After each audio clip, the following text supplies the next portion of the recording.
Widening చేయాలి sir. వీళ్ళు 3850 క్యూసెక్కులకి పరిమితం చేస్తున్నారు. 10,000 క్యూసెక్కులు తీసుకొస్తే తప్ప మాకు ఆ ప్రాంతం అంతా బాగా డెవలప్ అయ్యే పరిస్థితి లేదు. అలాంటిది వీళ్ళు 3850 క్యూసెక్కులు కుదించి గత ప్రభుత్వం 6,000 క్యూసెక్కులు లైనింగ్ తీసుకోవాలని పెడితే 6,000 కోట్లతో దాన్ని టెండర్లు పిలిచినా రాలేక కొంచెం ఏదో బ్రేక్ అయింది ఎలక్షన్ రావడం వల్ల.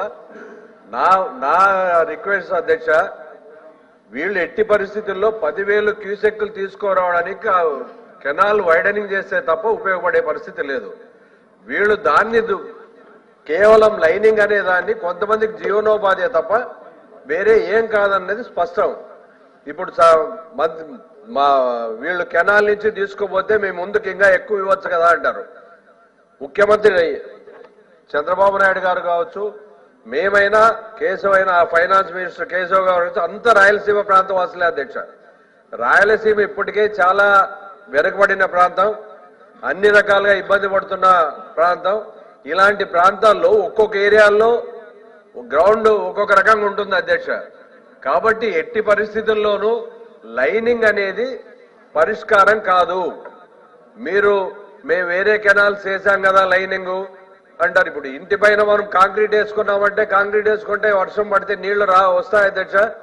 గ్రౌండ్ వాటర్ పెరిగే పరిస్థితి లేదు. ఇప్పటికే 1000-1500 అడుగుల వరకు పోతున్నాం అధ్యక్ష బోర్లు వేసుకోవాలంటే.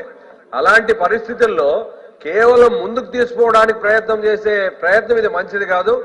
వీళ్ళు ఎట్టి పరిస్థితుల్లో వైడనింగ్ 10,000 క్యూసెక్లు తీసుకురావడానికి ఇంకా వైడనింగ్ చేయమనండి. లేదంటే ప్యారలల్ కెనాల్ ఏదన్నా ఉంటే అట్లా బెత్తంచెర్ల యాడికి ఈ ప్రాంతాలు అలా తీసుకుపోతే ముదుగుబ్బ ఈ ప్రాంతంలో తీసుకోపోగలిగితే అది ఆ ఏరియా కూడా గ్రౌండ్ వాటర్ పెరగడానికి అవకాశాలు ఉంటాయి. మంత్రివర్యులు మా ప్రాంత కష్ట సుఖాలు తెలియదు కాబట్టి ఆయన మరి కొంచెం అఫీషియల్ చెప్పేదాన్ని బట్టు లేకుంటే ఆయన ఇక్కడ ఉన్నట్లే అక్కడ ల్యాండ్ కూడా ఉంటుంది అనుకుంటున్నాడు. దయచేసి నా హంబుల్ రిక్వెస్ట్ ఫైనాన్స్ మినిస్టర్ గారికి అలాగే మా ఇరిగేషన్ మినిస్టర్ గారికి ముఖ్యమంత్రి గారికి చెప్పి ఎలాగైనా వైడనింగ్ చేయడానికి ప్రయత్నం చేయండి తప్ప వృథాగా మీరు లైనింగ్ చేసుకున్నా డెఫినెట్ గా అది అక్కడ ఉన్న రైతాంగం కావచ్చు, లేకపోతే ఎవరెవరు పగలగొట్టి గొర్రెల ఇంకోటి నానా రకాలుగా ఇబ్బంది పడే పరిస్థితి ఉంటుంది అధ్యక్ష. కాంక్రీట్ వేసి వీళ్ళు లైనింగ్ తీసుకుపోతే సైడ్ వాల్స్ కావచ్చు, గ్రౌండ్ లో కావచ్చు, గ్రౌండ్ వాటర్ పెరుగుదు. మీరు దయచేసి మంత్రి గారు మా ఈ ప్రాంత పరిస్థితి బట్టి వైడనింగ్ చేయడానికి ప్రయత్నం చేయండి, 10,000 క్యూసెక్లు తీసుకోవడానికి ప్రయత్నం చేయండి. ఇది నా హంబల్ రిక్వెస్ట్. మంత్రి గారు. ధన్యవాదాలు అధ్యక్ష. ఏదైతే అంద్రీనివా రాయలసీమకు ఒక జీవనాడి లాంటి ప్రాజెక్టు, ఇది దగ్గర 700 కిలోమీటర్లు, 71 లిఫ్ట్లు, దగ్గర 500 మీటర్స్ కి పైబడి నీళ్లు తీసుకెళ్లేటువంటి ఒక మంచి ఎత్తిపోతల పథకం అధ్యక్ష. ఏదైతే హెచ్ఎన్ఎస్ఎస్ సంబంధించి మరి యొక్క మాల్యాల దగ్గర అంటే జీరో దగ్గర నుంచి 216 కిలోమీటర్స్ వరకు అంటే జీడిపల్లి రిజర్వాయర్ వరకు కూడా ఏదైతే ప్రస్తుతం మరి 2000 నుంచి 2200 క్యూసెక్కులు మాత్రమే సామర్థ్యం ఉంటే దీనిని గౌరవ ముఖ్యమంత్రి చంద్రబాబు నాయుడు గారు దీన్ని 3850 క్యూసెక్కులకి పెంచేటువంటి విధంగా మరి ఈరోజు పనులు మొదలుపెట్టి రేపు 2025 జూన్ కల్లా ఈ రెట్టింపు జలాలు హెచ్ఎన్ఎస్ఎస్ లో ప్రవహించేటువంటి విధంగా ఉత్తర్వులు ఇవ్వడం, ఆ పనులు జరుగుతున్నటువంటి పరిస్థితి అధ్యక్ష. అదేవిధంగా ఏదైతే జీడిపల్లి రిజర్వాయర్ 216 నుంచి 400 కిలోమీటర్స్ వరకు కూడా ప్రస్తుతం కేవలం 1200 క్యూసెక్కులు మాత్రమే ఉన్నటువంటి స్థితిలో దీన్ని 2200 క్యూసెక్కులకు పెంచేటువంటి విధంగా అంటే ఇప్పుడున్నటువంటి వాటర్ ని డబల్ చేసేటువంటి విధంగా కూడా టెండర్స్ పిలిచి ఈ వర్క్ కూడా 2025 జూన్ కల్లా పూర్తి చేసి ఆ యొక్క వాటర్ ని ఆ రాయలసీమ పర్టికులర్ గా హెచ్ఎన్ఎస్ఎస్ ద్వారా అందించాలనేటువంటి సంకల్పంతో 3240 కోట్ల అధ్యక్ష బడ్జెట్ లో ఆంధ్రప్రదేశ్ రాష్ట్రంలో ఏ ప్రాజెక్ట్ కి కేటాయించినటువంటి విధంగా అంద్రీనివాకి 3240 కోట్లు కేటాయించి ఈ పనుల్ని త్వరితగతంగా పూర్తి చేస్తున్నాం అధ్యక్ష.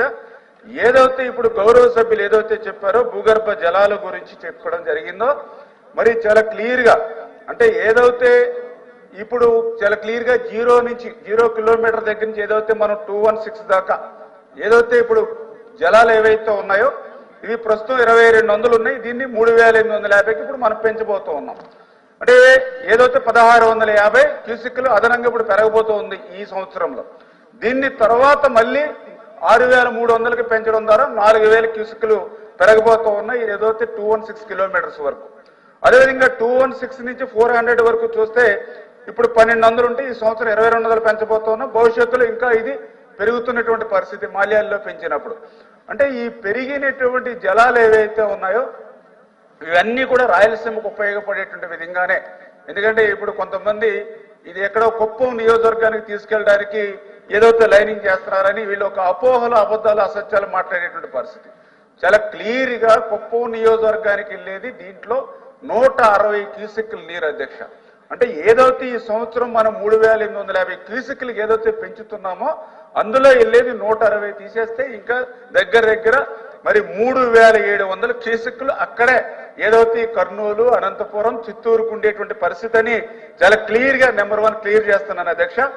రెండవది ఏదైతే భూగర్భ జలాల గురించి ఏదైతే మాట్లాడారు అంటే ఇప్పుడు ఏదైతే ఈ HNSS కు సంబంధించి ఇప్పుడు 2000 క్యూసెక్లు 2200 ఉన్న దాన్ని మనం 3850 పెంచడం ద్వారా ఏదైతే ప్రత్తికొండ ఈవేళ 37 చెరువులు ఉన్నాయి అధ్యక్ష ప్రత్తికొండ నియోజకవర్గంలో. అదేవిధంగా డోన్ నియోజకవర్గం ఉంది అధ్యక్ష, 35 చెరువులు ఉన్నాయి అధ్యక్ష. ఇంకా నందికొట్కూరు, కొడుమూరు, పాణ్యం, ఆలూరు, ఎమ్మెనుగూరు ఏవైతే ఉన్నాయో ఈ కర్నూలు జిల్లాలో ఉమ్మడి జిల్లాలో అన్నిటికీ కూడా ఈ పెరిగినటువంటి నీరు ద్వారా డైరెక్ట్ గా వాళ్ళ నియోజకవర్గాలకి నీరు పోతుంది. ఆ నియోజకవర్గాల్లో ఉన్నటువంటి చెరువులకు కూడా ఈ రోజు నీరు నింపేటువంటి పరిస్థితి ఉంది అధ్యక్ష. అదేవిధంగా రెండవది అధ్యక్ష ఏదైతే ఇప్పుడు 216 కిలోమీటర్ దగ్గర జీడిపల్లి రిజర్వాయర్ ఏదైతే ఉందో ఈ పెంచినటువంటి HNSS నీరు ఆ జీడిపల్లి రిజర్వాయర్ కి చేరుకోవడం ద్వారా ఆ జీడిపల్లి రిజర్వాయర్ నుంచి ఎక్కడికి వెళ్తుంది అధ్యక్ష మళ్ళీ ఏదైతే ఇప్పుడు గౌరవ సభ్యులు ఏదైతే చెప్పారో ఆ గౌరవ సభ్యులు ఏదైతే పేరూరు బ్రాంచ్ కెనాల్ అధ్యక్ష ఇప్పుడు అయితే ప్రస్తుతానికి పెద్దగా అక్కడ ఏమీ నీరు వెళ్తున్నటువంటి పరిస్థితి లేదు అధ్యక్ష. ఏదైతే HNSS ను మనం పెంచడం ద్వారా ఆ పేరూరు బ్రాంచ్ కెనాల్ అంటే ఎక్స్పెషల్లీ ఉరవకొండ నియోజకవర్గానికి నీరు వెళ్తుంది అధ్యక్ష, అక్కడ చెరువులకి నీరు వెళ్తుంది అధ్యక్ష. అదేవిధంగా ఏదైతే జీడిపల్లి రిజర్వాయర్ నుంచి BTP అధ్యక్ష ఒక కళ అధ్యక్ష ఇది ఏదైతే బైరు అనే తెప్ప అంటే కళ్యాణదుర్గం, రాయదుర్గం కాన్స్టిట్యున్సీలకి నీరు వెళ్తుంది అధ్యక్ష. అదేవిధంగా ఏదైతే అప్పర్ పెనార్ అధ్యక్ష అంటే ఏదైతే రాప్తాడు నియోజకవర్గం అధ్యక్ష అంటే ఈ జీడిపల్లి రిజర్వాయర్ నుంచి ఏదైతే ఇక ఉరవకొండ, కళ్యాణదుర్గం, రాయదుర్గం, రాప్తాడు ఈ కాన్స్టిట్యున్సీలకి మరి డైరెక్ట్ గా చెరువులకి నీరు వెళ్ళేటువంటి పరిస్థితి ఈ పెంచినటువంటి విధానం ద్వారా ఉంది అనే విషయాన్ని గౌరవ సభ్యులు గుర్తుపెట్టుకోవాలని చెప్పి తెలియజేస్తున్నాను అధ్యక్ష. అదేవిధంగా ఏదైతే 216 కిలోమీటర్ నుంచి 400 కిలోమీటర్ వరకు ఏదైతే HNSS మెయిన్ కెనాల్ ఏదైతే ఉందో ఆ మెయిన్ కెనాల్ దగ్గర కూడా రాప్తాడులో 43 చెరువులు ఉన్నాయి అధ్యక్ష. అదేవిధంగా ధర్మవరంలో 17 చెరువులు ఉన్నాయి అధ్యక్ష. పుట్టపర్తిలో 11 చెరువులు ఉన్నాయి అధ్యక్ష. ఈ 11 చెరువులే కాదు ఇంకా 195 అభివృద్ధి చేయాలని చెప్పేసి పుట్టపర్తి నియోజకవర్గంలో ఉన్న వాళ్ళు కూడా దాని మీద అన్ని కూడా ఎస్టిమేషన్లు ఉన్నాయి అధ్యక్ష. ఈ రాప్తాడు, ధర్మవరం, పుట్టపర్తి కాకుండా హిందూపురం, పెనుగొండ, మడకసేర ఇవన్నిటికి కూడా HNSS నుంచే నీరు వెళ్ళవలసినటువంటి పరిస్థితి ఉంది అధ్యక్ష. నేనేం చెప్తున్నానంటే ఏదైతే ఇప్పుడు 2200 క్యూసెక్కులు మాత్రమే ఉన్నటువంటి నీటిని చంద్రబాబు నాయుడు గారు ఈ రోజు 3850కి ఈ సంవత్సరం పెంచి రేపు నెక్స్ట్ ఇయర్ మళ్ళీ 6300కి పెంచి మళ్ళీ భవిష్యత్తులో దీన్ని 8000కో 10,000కో రేపు బనకచెర్ల మరి ఏదైతే గోదావరి వరద నీరుని సైతం అక్కడ పోతిరెడ్డిపాడికి తీసుకువచ్చే బనకచెర్లకు తీసుకొచ్చిన తర్వాత ఖచ్చితంగా ఏదైతే అంచెలంచెలుగా పెరుగుతుందో అది అంతా కూడా ఈ నియోజకవర్గాలకు సంబంధించినటువంటి మరి ఏదైతే చెరువులకు ఉపయోగపడేటువంటి పరిస్థితి అధ్యక్ష. నేను చాలా క్లియర్ గా చెప్తున్నాను అధ్యక్ష ఏదైతే ఈ యొక్క చెరువులు ఏవైతే ఉన్నాయో అంటే ఇప్పుడు నేను ఏదైతే నియోజకవర్గాలు చెప్పానో నియోజకవర్గాల చెరువులు ఏవైతే ఉన్నాయో ఈ మెయిన్ కెనాల్లో ఏదైతే మనం ఫస్ట్ ఫేజ్ లో ఇప్పుడు వైండింగ్ మాత్రమే జరుగుతూ ఉంది.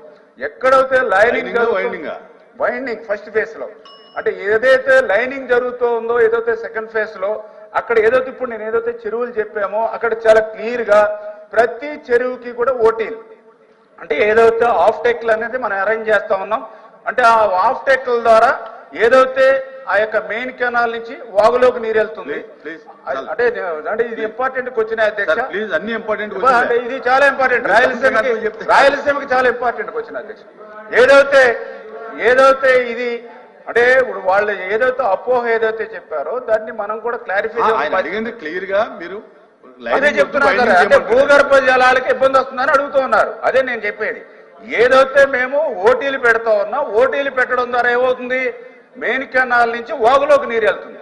అదేవిధంగా మెయిన్ కెనాల్ నుంచి సప్లై ఛానల్లోకి వెళ్తుంది. ఇక్కడ ఏదైతే వాగులోకి వెళ్ళేటువంటి నీరు భూమిలోకి వెళ్తూ ఉంది, అదేవిధంగా సప్లై ఛానల్లోకి వెళ్ళిన నీరు కూడా భూమిలోకి పోతూ ఉంది. ఈ వాగు సప్లై ఛానల్ నుంచి నియోజకవర్గంలో చెరువులు ఏవైతే ఉన్నాయో ఆ చెరువుల నుంచి కూడా భూగర్భంలోకి నీరు పోతుంది. మెయిన్ కెనాల్లో నీరు ఉంటే కేవలం 1/2 కిలోమీటర్ వరకే దాని పరిధి ఉంటుంది, దాని ఇన్ఫ్లుయెన్స్ ఉంటుంది. కానీ ఏదైతే మీ నియోజకవర్గంలో మీ వాగుల్లో సప్లై ఛానల్స్ లో చెరువుల్లో నీరుంటే ఆటోమేటిక్ గా 30, 40, 50 కిలోమీటర్లంతా కూడా ఛార్జ్ అయ్యేటువంటి అవకాశం ఉంటుంది. ఖచ్చితంగా అదంతా కూడా భూగర్భ జలాలు పెరిగేటువంటి అవకాశం ఉంటుంది అధ్యక్ష. అందుకే ఖచ్చితంగా ఆ వాగులు కానీ సప్లై ఛానల్స్ కానీ ఎక్కడ కూడా మరి లైనింగ్ అనేది లేదు. క్లియర్ గా వాటి ద్వారా భూగర్భ జలాలు పెరుగుతాయనే విషయాన్ని కూడా తెలియజేసుకుంటూ ఇంకొక విషయం కూడా ఏంటంటే, కెనాల్లో నీరుంటే కెనాల్ క్లోజ్ అవుతే వెంటనే నెక్స్ట్ డే మళ్ళీ వాటర్ అంతా కూడా క్లోజ్ అయిపోతుంది అధ్యక్ష కెనాల్లో. కానీ మేము చెరువులకి నీరు పెట్టడం ద్వారా కెనాల్ క్లోజ్ అయినా సరే ఇంకొక 1-2 నెలలు కూడా చెరువుల్లో నీరు ఉంటుంది. దానివల్ల ఇంకా భూగర్భ జలాలు కూడా పెరిగేటువంటి పరిస్థితి ఉంటుంది అధ్యక్ష. ఆ విషయాన్ని కూడా స్పష్టంగా తెలియజేసుకుంటూ, అదేవిధంగా ఏదైతే ఇప్పుడు మీరు చూస్తూ ఉన్నారు అధ్యక్ష, మరి ఈవేళ చాలా ప్రశ్నించారు గౌరవ సభ్యులు ఏదైతే శివరామరెడ్డి గారు. నేను కూడా ఆయన్ని సూటిగా అడుగుతూ ఉన్నా, ఏదైతే మరి గత ప్రభుత్వంలో జగన్మోహన్ రెడ్డి గారు ముఖ్యమంత్రిగా ఉన్నారు, వెనక్కి కాదు వాస్తవాలు, అంటే ఏదో అవకాశం వచ్చింది కదా అని, అలా కాదు సార్ చైర్మన్ గారు, అవకాశం వచ్చింది కదా నేను అబద్ధం చెప్తే ఎట్లా సార్? నేనేమడుగుతున్నానంటే, ఈవేళ లైనింగ్ మరి వద్దని మీరు చెప్తున్నటువంటి మీరు గత ముఖ్యమంత్రి జగన్మోహన్ రెడ్డి ఏదైతే 2021లో జీవో 29 ద్వారా లైనింగ్ పనులకి ఆయన టెండర్స్ పిలిచినప్పుడు ఎందుకు మీరు నోరు మెదపలేదు, ఈ వైసీపీ మేధావులు ఎందుకు ప్రశ్నించలేదు అనేది నాకు నెంబర్ 1 సార్. అంటే నాకు కూడా డౌట్ సార్. రెండవది, ఏదైతే ఎస్ఆర్ఎంసి మెయిన్ కెనాల్ కానీ, బనకచెర్ల గోరకల్లు కానీ, గోరకల్లు నుంచి అవుకు కానీ, అవుకు నుంచి గండికోట కానీ, అంటే జిఎన్ఎస్ఎస్ లైనింగ్ పనులు గత 5 సంవత్సరాల్లో జరిగినప్పుడు మరి వీటి వల్ల భూగర్భ జలాలకు ఇబ్బంది వస్తుంది అని ఎందుకు ఈ వైసీపీ మేధావులు ప్రశ్నించలేదో ఈ రోజు సమాధానం చెప్పాలి అధ్యక్ష. దీనికంటే మరీ ముఖ్యమైనటువంటిది, వీళ్ళ పెద్ద మంత్రి ఒక ఆయన ఉన్నాడు అధ్యక్ష ఈ రాయలసీమలో. ఆయన ఏదైతే జగన్ పాలనలో గండికోట నుంచి చిత్తూరు జిల్లాకి పైపుల ద్వారా నీరు తీసుకెళ్లాడు అధ్యక్ష. పైపుల ద్వారా నీరు తీసుకెళ్లే ప్రక్రియ. అంటే నేను ఎందుకు చెప్తున్నానంటే ఈవేళ లైనింగే వద్దన్న వాళ్ళు కనీసం లైనింగ్ పెడితే మేము ఓటీలు పెడుతున్నాం, చెరువులకు నీరు పంపిస్తున్నాం. కానీ పైప్ లైన్ అంటే ఏంటి? Total closed. అంటే దగ్గర 400 కిలోమీటర్లు మీరు గండికోట నుంచి చిత్తూరుకి నీళ్లు తీసుకెళ్లేటువంటిది పైప్ లైన్ ద్వారా మీరు ఆ రోజు పనులు ప్రారంభిస్తే అప్పుడు మరి భూగర్భ జలాలకు ఇబ్బంది వస్తుందని ఎందుకు ఈ వైసీపీ మేధావులు మాట్లాడలేదని అడుగుతూ ఉన్నా. అంటే వీళ్ళ అధికారులు ఉంటే ఒక రకంగా, ప్రతిపక్షాలు ఉంటే ఒక రకంగా వీళ్ళు ఎట్లా మాట్లాడతారు అధ్యక్ష?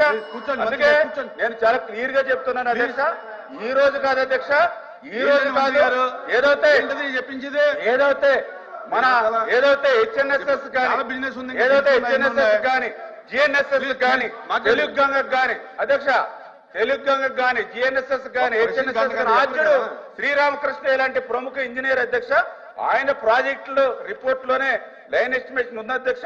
అందుకే మీరు ఈవేళ చరిత్రలో కూడా చూస్తే చాలా క్లియర్ గా Telugu Ganga lining, KC canal lining